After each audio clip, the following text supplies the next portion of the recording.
Hello dear students, मैं हूं संदीप और आप देख रहे हैं डिफेक्टो क्लासेस।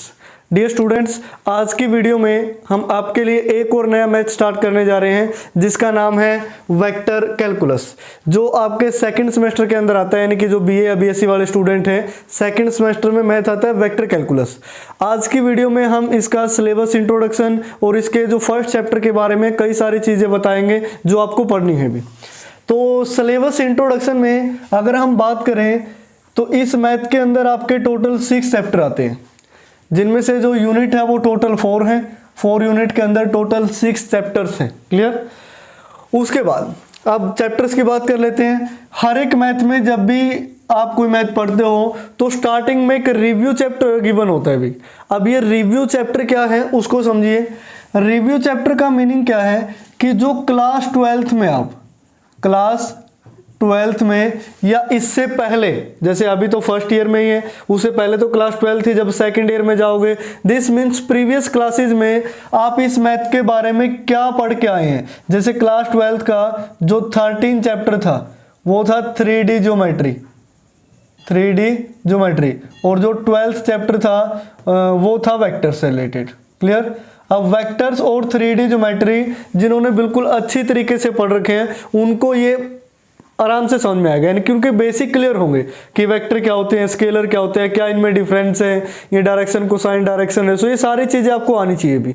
तो ये क्लास 12th लेवल का है। तो रिव्यू का मीनिंग है कि वो आपको प्रीवियस क्लास के बारे में बताएगा कि आप इतना कुछ पढ़ चुके हैं और हम यहाँ से आगे स्टार्ट कर रहे हैं भी।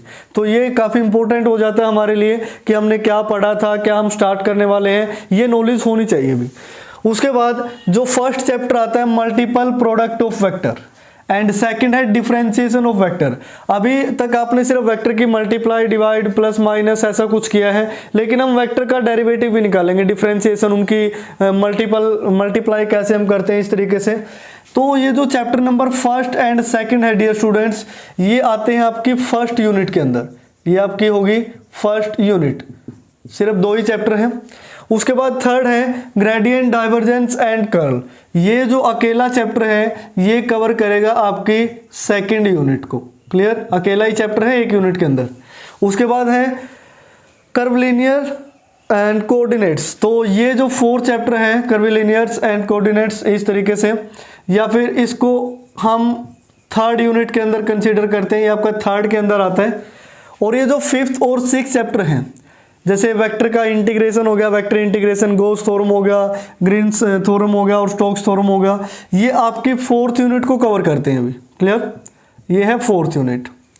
तो ये बिल्कुल छोटा सा सिलेबस है। टोटल आपके 6 ही चैप्टर हैं। इतना लंबा चौड़ा मैथ नहीं है जितना आप सोच रहे हो कि पता नहीं इसमें तो क्या है।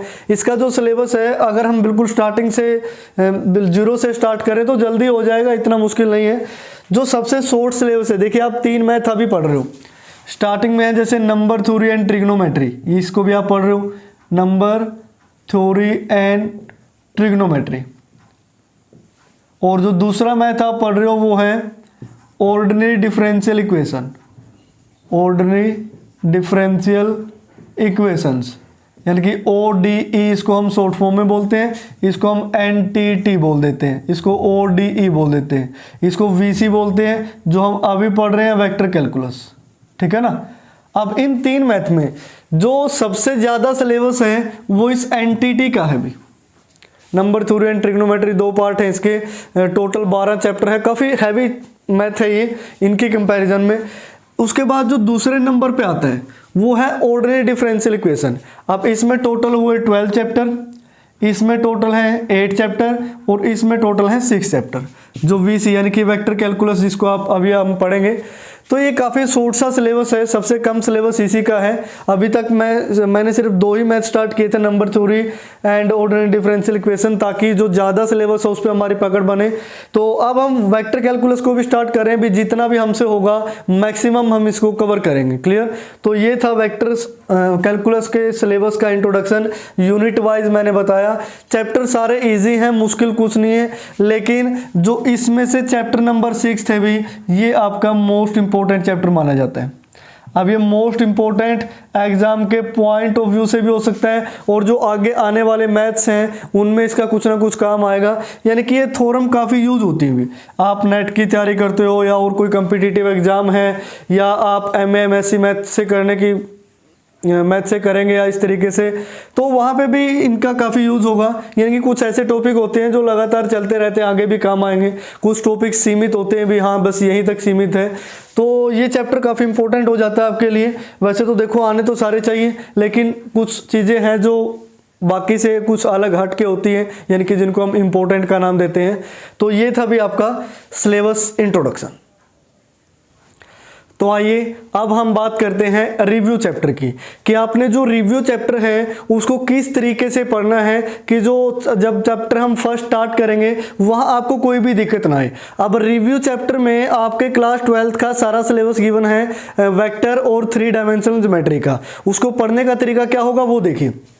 जस्ट हम एक रिव्यू ले रहे हैं, मैंने सारा कुछ लिख लिया है कि रिव्यू चैप्टर में आपने क्या क्या पढ़ना है, और ये आप सारा क्लास 12th के अंदर पढ़ चुके हैं, कुछ नया नहीं आया अभी तक। वेक्टर कैलकुलस की तो अभी तक शुरुआत भी नहीं हुई। अब हम सिर्फ ये डिस्कस कर रहे हैं कि वेक्टर कैलकुलस पढ़ने के लिए जो टॉपिक्स ऑलरेडी आपको आने चाहिए वो क्या क्या होंगे, इनके जो बेसिक कंसेप्ट है वो आपके मजबूत हों, तभी आपको वेक्टर कैलकुलस ऐसे ईजिली समझ में आ जाएगा।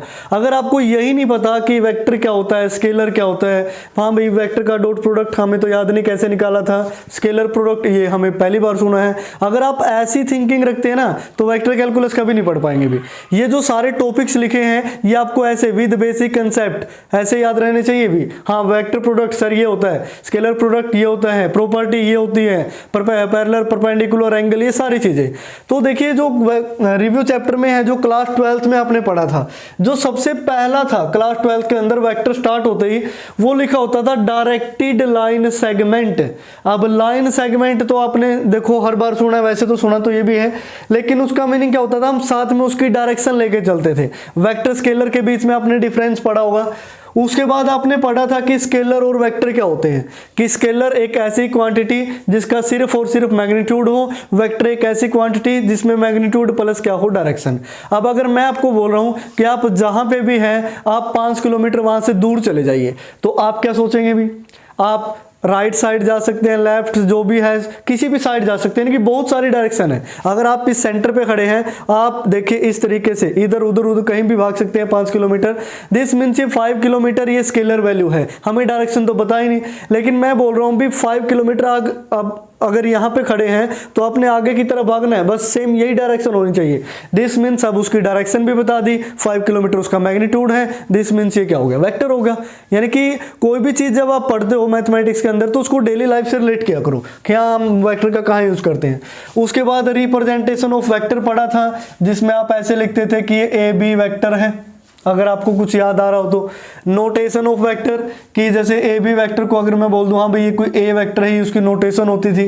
मैग्नीट्यूड ऑफ वेक्टर को हम ऐसे डिनोट करते थे इस तरीके से, कि मैग्नीट्यूड निकालने का फॉर्मूला क्या होता है ये भी आपको पता होना चाहिए।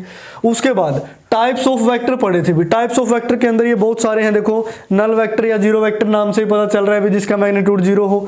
यूनिट वेक्टर या एंटिटी में स्टार्टिंग में कल वाली वीडियो में डेफिनेशन आई थी कि यूनिट क्या होती है, यानी कि जिसका मैग्नीट्यूड 1 हो। इक्वल वेक्टर क्या होते हैं, को इनिशियल जिसको एक ही पॉइंट से स्टार्ट हो, उनका स्टार्टिंग पॉइंट सेम हो। लाइक अनलाइक, लाइक यानी कि जिनकी डायरेक्शन सेम हो, अनलाइक जिनकी डायरेक्शन अपोजिट हो। उसके बाद कोलिनियर वेक्टर, कोलिनियर पॉइंट्स आप पढ़ते हैं क्या होते हैं, उसी तरीके से कोलिनियर वेक्टर की डेफिनेशन आपको पता हो। कोप्लेनर वेक्टर यानी कि जो एक ही प्लेन में एग्जिस्ट करे। लोकलाइज वेक्टर क्या होते हैं, ये इंपॉर्टेंट है भी, ये आपको पता होना चाहिए। कंसेप्ट ऑफ फ्री वेक्टर क्या होता है, अब ये तो सिर्फ फ्री वेक्टर की डेफिनेशन है।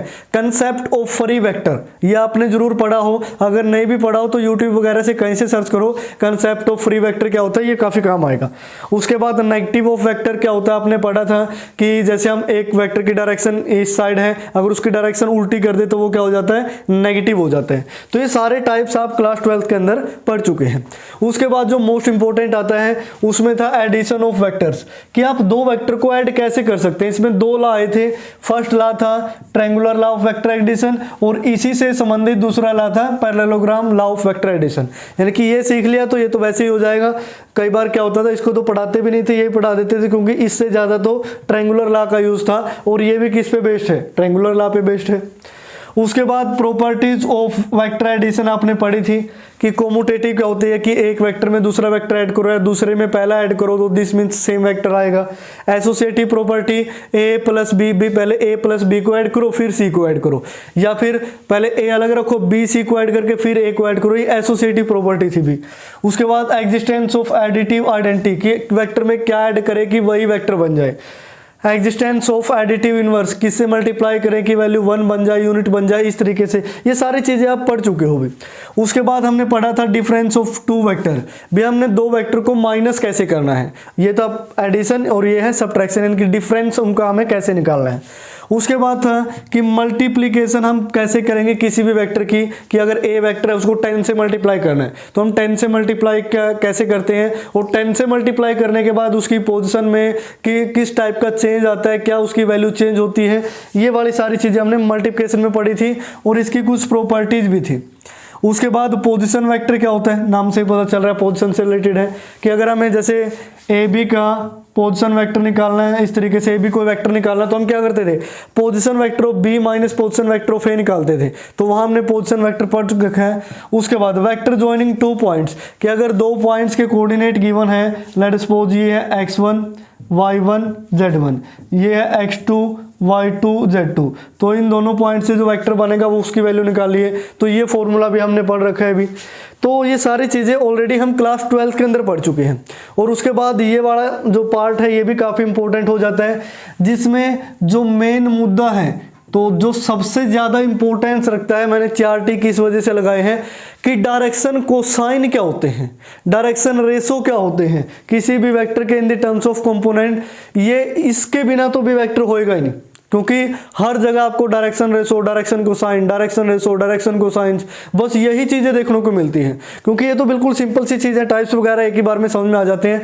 इनके आपको ज्योमेट्रिकल मीनिंग पता होना चाहिए कि भी वेक्टर के लिए डायरेक्शन कोसाइन क्यों जरूरी है, इनके वेक्टर के लिए डायरेक्शन रेशो क्या जरूरी है। अगर मैं आपसे पूछूं कि what are direction cosine, what are direction ratio, क्या आप डेफिनेशन बता सकते हैं, क्या इन दोनों के बीच में डिफरेंस बता सकते हैं कि जो डायरेक्शन कोसाइंस है और डायरेक्शन वेक्टर हैं या फिर डायरेक्शन रेशो, सॉरी वेक्टर बोल दिया, डायरेक्शन रेशो है, इनके बीच में गैप क्या होता है भाई, गैप का मीनिंग क्या है, इनके बीच में डिफरेंस क्या है भाई, ये अलग क्यों है, ये अलग क्यों है। क्लियर, रेशो से कुछ आपको आइडिया हो रहा है, हाँ सर कुछ रेशो से रिलेटेड है, लेकिन एग्जैक्ट डेफिनेशन क्या है विद डायग्राम, ज्योमेट्रिकल मीनिंग आपको पता होना चाहिए। उसके बाद ये मोस्ट इंपॉर्टेंट है स्केलर एंड डॉट प्रोडक्ट, जिसको आपने सोल्व किया था कि इस तरीके से आपने लिखा था कि अगर a vector dot b vector is equal to 0 हो जाता है, या फिर a vector dot b vector कुछ और स्केलर वैल्यू आ जाती है। अब क्वेश्चन आपसे ये है कि a डॉट b की वैल्यू 0 कब होगी, तो ये हमने पढ़ा था भी, या तो a की वैल्यू 0 होगी या b की वैल्यू 0 होगी b वेक्टर की, या फिर तीसरा केस होगा कि ये दोनों परपेंडिकुलर होंगे, क्योंकि जो परपेंडिकुलर वेक्टर होते हैं उनका डॉट प्रोडक्ट हमेशा 0 आता है, ये भी हम पढ़ चुके हैं। उसके बाद था जो एंगल था दोनों वेक्टर के बीच में, अगर दो वेक्टर्स हैं तो उनके बीच का हम एंगल कैसे निकालते हैं, जो हम कोस थीटा से डिफाइन करते थे कि दोनों का डॉट प्रोडक्ट, और डॉट प्रोडक्ट भी क्या किस टाइप का आता था, स्केलर, क्योंकि इसका दूसरा ही नाम क्या है स्केलर, और डिवाइड में दोनों का मैग्नीट्यूड की मल्टीप्लाई, तो इस तरीके से हम दोनों वेक्टर के बीच एंगल निकाल लेते थे, वो था कोस थीटा। उसके बाद वेक्टर प्रोडक्ट था भी वेक्टर, और जिसको हम क्या नाम देते थे क्रॉस प्रोडक्ट, कि अगर कहीं आपको ने ये लिखा है कि ए वेक्टर क्रॉस बी वेक्टर, तो वो कोई स्केलर वैल्यू नहीं, कोई तीसरा वेक्टर आ जाएगा सी।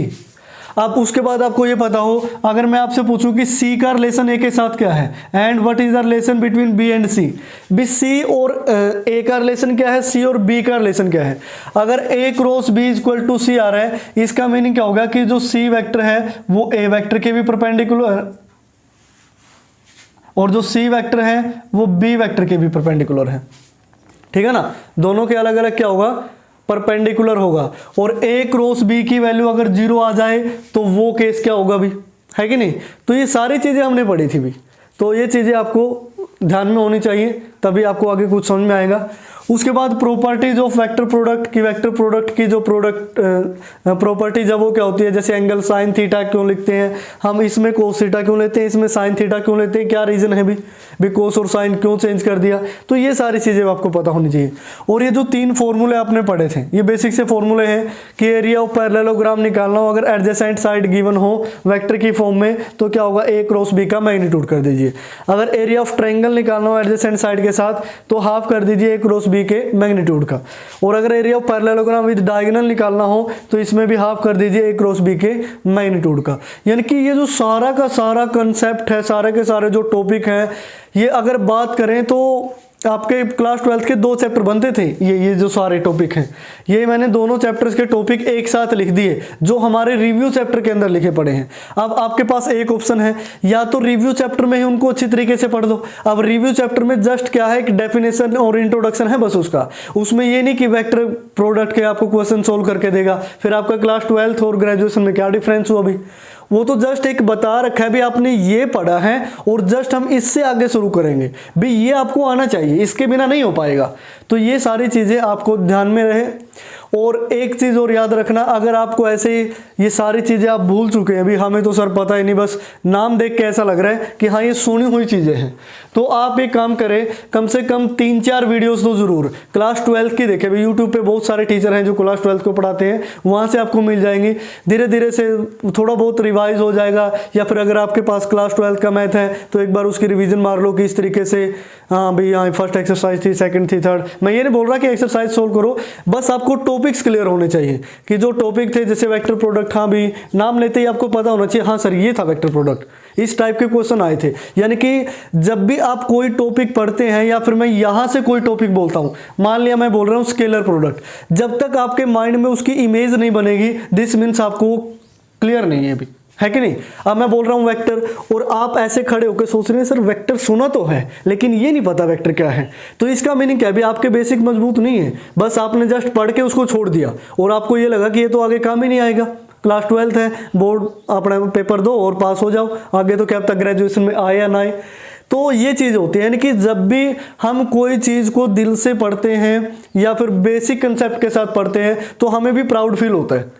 हाँ वेक्टर के बारे में तो सब कुछ पता है मेरे को, वेक्टर बोलते ही वो जो सारा चैप्टर है उसके इमेज है जो यहाँ माइंड में छप जाती है आपके। वेक्टर, हाँ सर वेक्टर ये होते हैं, टाइप ये होते हैं, नोटेशन ये होती है, रिप्रेजेंटेशन ये होती है, इसके ये प्रोडक्ट ये होते हैं, मल्टीप्लाई एडिशन हमने ऐसे किया था, ये चैप्टर आए थे, ये एक्सरसाइज थी। कईयों को तो चैप्टर के नाम तक नहीं याद रहते कि वेक्टर कौन से चैप्टर था, एनसीईआरटी में कौन सा था, एलिमेंट मैथ में कौन सा था, आरडी शर्मा में कौन सा था, मॉडर्न एबीसी में कौन सा था। अब आपने क्या पता क्या पढ़ रखा हो, एनसीईआरटी में तो ट्रिपल प्रोडक्ट था ही नहीं, लेकिन एलिमेंट में तो स्केलर ट्रिपल प्रोडक्ट तो क्लास 12 में भी आ चुका है। अब यहाँ भी हम पढ़ेंगे जब एक्सरसाइज स्टार्ट करेंगे ना, बेसिक इंट्रोडक्शन, तो पहला ही टॉपिक स्केलर ट्रिपल प्रोडक्ट और वेक्टर ट्रिपल प्रोडक्ट का होगा। क्लियर।